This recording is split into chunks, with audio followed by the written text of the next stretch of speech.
Бүгін менің жан дүнием құлазыды. Құлазыған жанымнан жыр жазылды.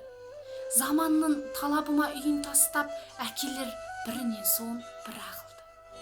Ойына кіріп шықпас істегені, басқаның етегінен кете берді.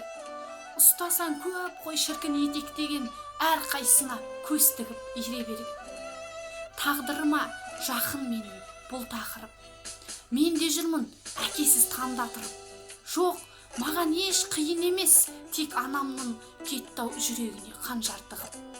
Істеген ісіне өкіндіріп, кеттау жүрегін жамау болып. Періште жолдан таяр алтын көрсе, деген сөз осындайда айтылғандай, өзінікін қолданып болған кезде жеміз деген қозыдай ашынғандай. Адам тұрмақ, бөлтірік дала кезбес. Аналыққа өлгенше адал келген. Өлсе дағы ешкімге орын бермес, адам сонда болғаныма аңнан да кем.